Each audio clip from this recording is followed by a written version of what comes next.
বাঙালি খানায় সবাইকে স্বাগত জানাই।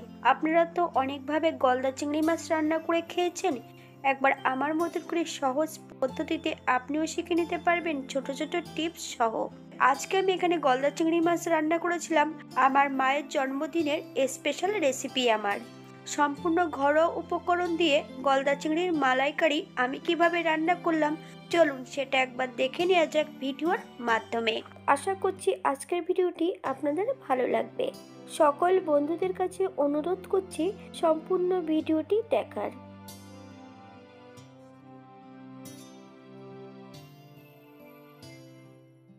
এখানে আমি 1 কেজি 250 গ্রাম গলদা চিংড়ি মাছ নিয়ে নিয়েছি। মাছগুলোকে কেটে ধুয়ে পরিষ্কার করে নিতে হবে। দোকান থেকে কিছুটা মাছ কেটে দিয়েছে, কিন্তু এগুলোকে বেশ বিরাস দিয়ে পরিষ্কার করে নিতে হবে। আপনারা আপনাদের পছন্দ মতন মাছগুলো পরিষ্কার করে নিতে পারেন।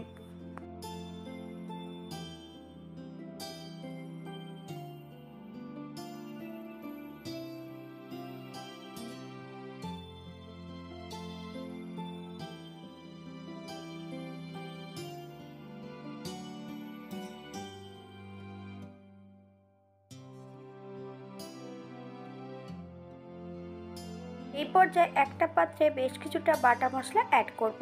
2 চামচ সর্ষে বাটা। আমি এখানে সাদা সর্ষে আর কালো সর্ষে একটা কাঁচা লঙ্কা দিয়ে বেশ মিহি করে বেটে নিয়েছি। আদা, জিরে, ধনে, শুকনো লঙ্কা একত্রে বেটে 3 চামচ অ্যাড করব। 1 চামচ কাশ্মীরি লঙ্কার গুঁড়ো, 1 চামচ হলুদ গুঁড়ো, বেশ কিছুটা কাঁচা সর্ষের তেল, 1 চামচ লবণ। আপনারা স্বাদ অনুসারে লবণটা অ্যাড করবেন।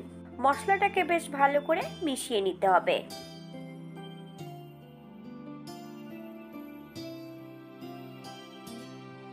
মাছ এবং মশলা বেশ ভালো করে মাখিয়ে নিয়ে 30 থেকে 40 মিনিটের মতন মাছগুলোকে রেস্টে রেখে দিতে হবে। আপনাদের হাতে যদি সময় থাকে তাহলে আপনারা বেশি সময় রেখে দিতে পারেন।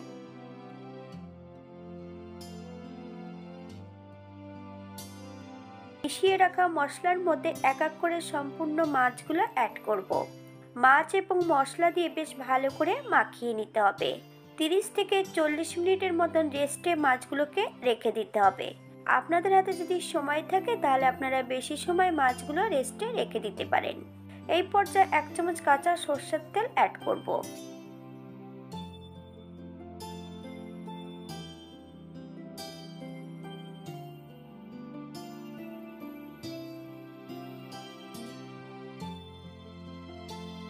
চল্লিশ মিনিট পর একটা কড়াইতে আমি 1 চামচ ঘি অ্যাড করব, 1/2 চামচ লবণ,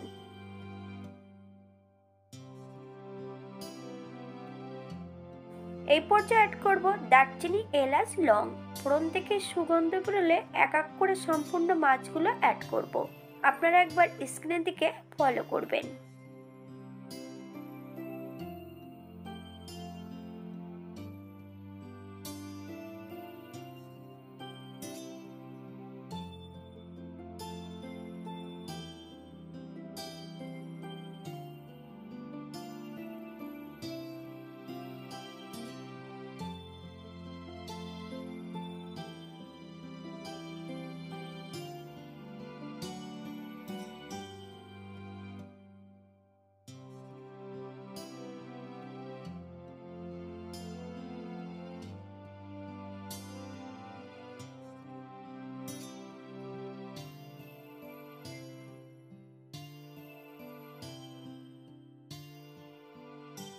দুই থেকে 3 মিনিটের মতন মিডিয়াম আঁচে উল্টিয়ে পাল্টিয়ে বেশ ভালো করে ভেজে নিতে হবে।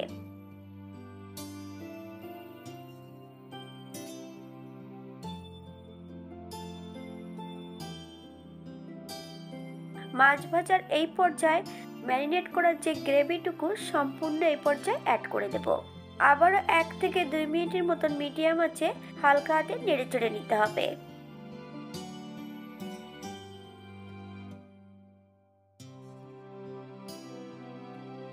বাঙালি রান্না ঘরোয়া উপকরণ দিয়ে। আপনাদের যদি রান্নাগুলো পছন্দ হয় তাহলে চ্যানেলটি সাবস্ক্রাইব করে দিয়ে পাশে থাকবেন। পাশে থাকা বেলটি বাজিয়ে দেবেন, নইলে নিত্য নতুন রান্নার নোটিফিকেশন পাবেন না।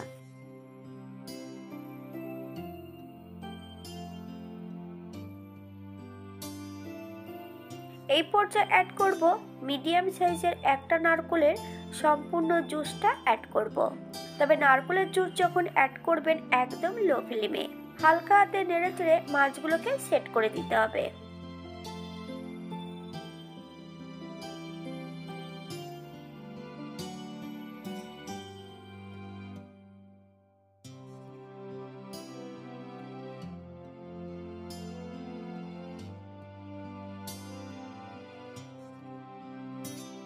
মিডিয়াম আঁচে 4 থেকে 5 মিনিটের মতন প্রথমে রান্না করে নিতে হবে। এই পর্যায়ে অ্যাড করব বেশ কিছুটা কাঁচা লঙ্কা। আপনারা যদি পছন্দ করেন তাহলে পরিমাণে বাড়িয়ে দিতে পারেন।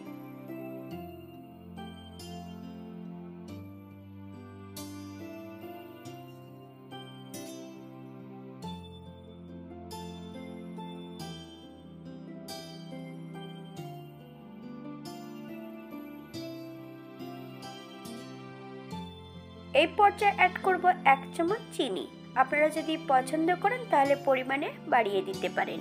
চিনি অ্যাড করার পর হাই ফ্লেমে 3 থেকে 4 মিনিটের মতন রান্না করে নিতে হবে।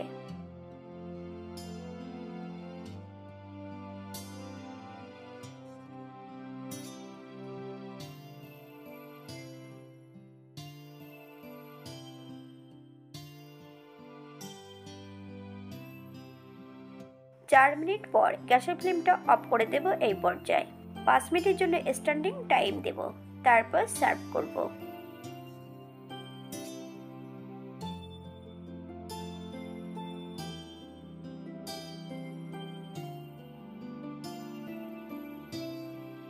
দেখতে যেমন ভারী সুন্দর হয়েছে, খেতে কিন্তু অসম্ভব ভালো। আপনারা বাড়িতে একবার একই পদ্ধতিতে বানিয়ে নেবেন। যারা পেঁয়াজ রসুন পছন্দ করেন তারা অবশ্যই অ্যাড করতে পারেন।